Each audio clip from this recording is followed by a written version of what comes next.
할렐루야. 사랑하는 신내교회 성도 여러분, 오늘은 11월 17일 목요일 아침입니다. 오늘 하루도 아침 묵상을 통하여 하나님과 함께 하시는 하루가 되시길 소망합니다. 오늘 우리에게 주신 하나님의 말씀은 다니엘서 8장 1절의 말씀입니다. 제가 읽어드리도록 하겠습니다. 나 다니엘에게 처음에 나타난 환상 후 벨사살 왕 제3년에 다시 한 환상이 나타나니라. 아멘. 오늘의 본문인 8장은 다니엘에게 보여진 환상에 대한 이야기로 이루어져 있습니다. 다니엘에게 보여진 환상이 이번이 처음입니까? 아닙니다.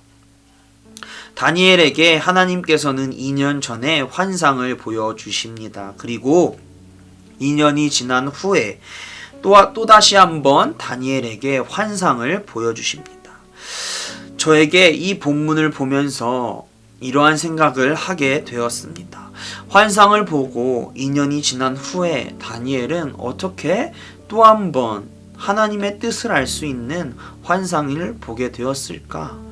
이러한 궁금증으로 고민하며 말씀을 묵상하게 되었습니다. 그 결과 그 이유를 찾아냈습니다. 우리는 살아가면서 많은 것에 관심을 가지고 살아가게 됩니다. 또한 우리는 자신의 목표, 가치, 그리고 이루고 싶은 꿈과 같은 다양한 것을 마음에 품고 살아갑니다. 그리고 그것을 이루기 위해 살아갑니다. 그러다 보니 우리는 마음속에 어떠한 마음을 품고 있는지에 따라 우리의 삶의 방향이 정해집니다. 예를 들어 설명하자면 마음에 돈이 중심이 되고 돈이 목표가 되는 사람은 돈을 따라가는 삶을 살아가게 됩니다. 또한 그 돈으로 성공하는 삶을 삽니다. 권력을 품고 살아가는 사람은 권력을 가지고 성공하는 삶을 살아가게 됩니다.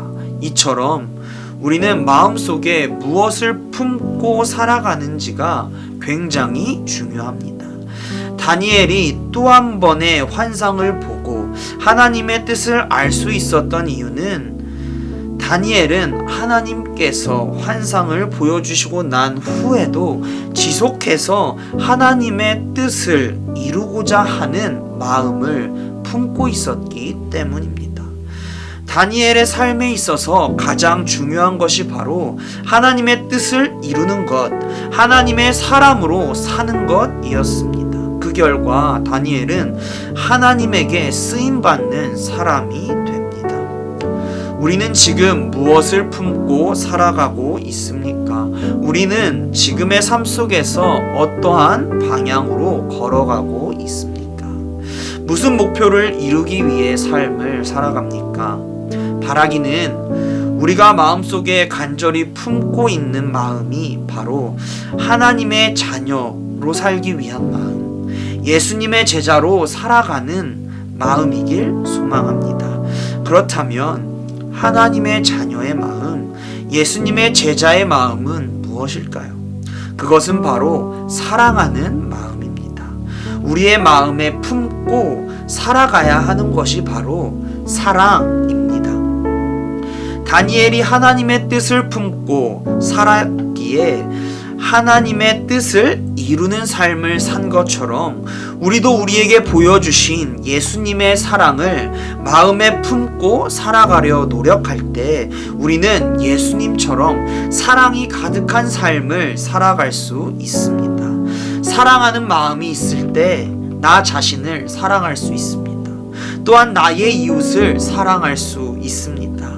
세상의 모든 일들을 사랑의 시선으로 바라볼 수 있게 됩니다.